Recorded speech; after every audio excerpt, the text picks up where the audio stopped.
And now I bring you to the story that really moves my heart the most. He is a man who was poor. Not only was he poor, he was a person who was very unattractive. In fact, the ulama or the sahabas used to describe him as hideous. Hideous. If a person looks at him, just wants to look away. So this man, Allah created him this way. Poor, no status in society, and hideous. And even his name was ugly.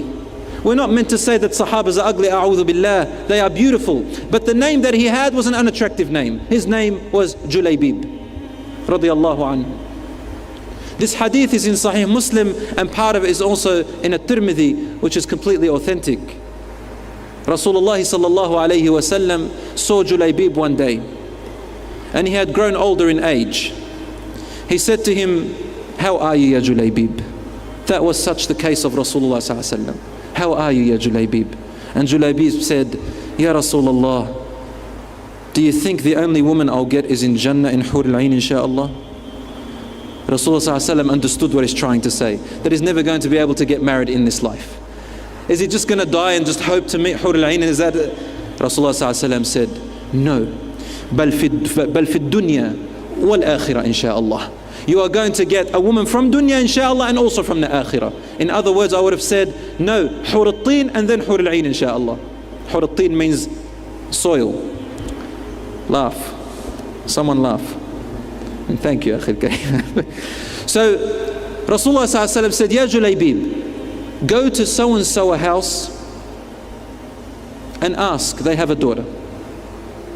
He went and they rejected him.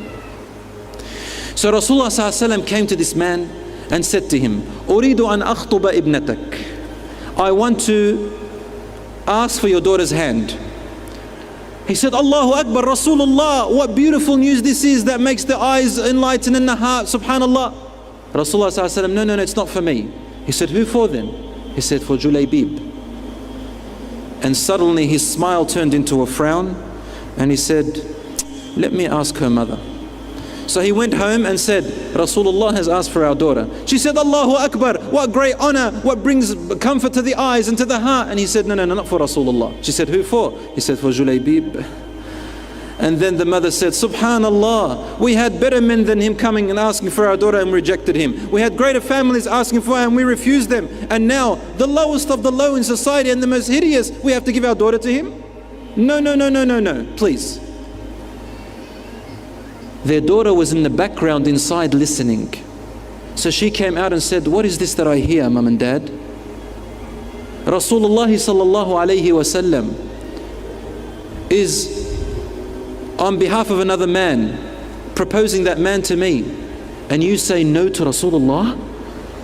Wallahi, I will not refuse the request of Rasulullah, and Julaybib is the only man I will marry."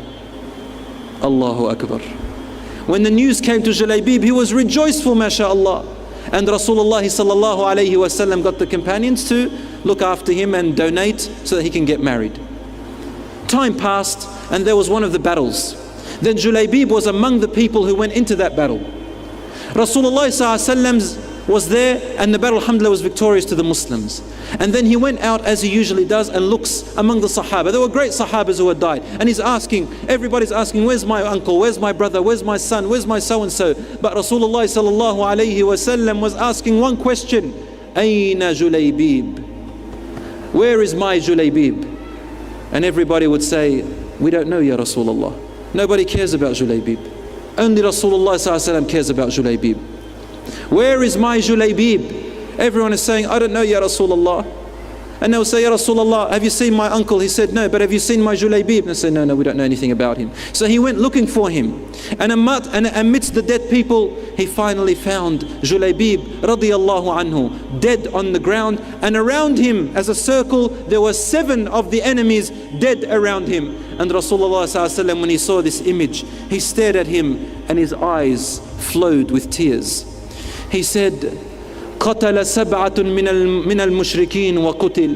قتل سبعة من المشركين وقتل. He killed 7 of the enemies of Islam and then he was killed. جليبيب مني وأنا منه. Julaybib is of me and I am of him. Julaybib is of me, and he repeated it 3 times. Julaybib is of me, he's one of my family, and I am one of his family. Then Julaybib had no other bed except the bed of the palms of Rasulullah sallallahu alayhi wasallam. Rasulullah sallallahu alayhi wasallam carried him on his own forearms. And he was crying. Then suddenly his crying turned into a smile. And he looked away. He went to Rasulullah sallallahu alayhi wasallam and buried Julaybib with his own blessed hands. And they asked him, Ya Rasulullah, why were you crying and then you were smiling and looked away? He said, I was crying for the loss of my dear family member Julaybib. No one cared about him but me. And then Allah showed me his place in Jannah. I saw his soul in Jannah, and there was one of his wives from the Hur al-Ain running towards him. So I smiled that he finally got his wife which he wanted in Jannah. And as she was running, the heel of her legs showed. So I turned away. I have no right to look at the wife of Julaybib.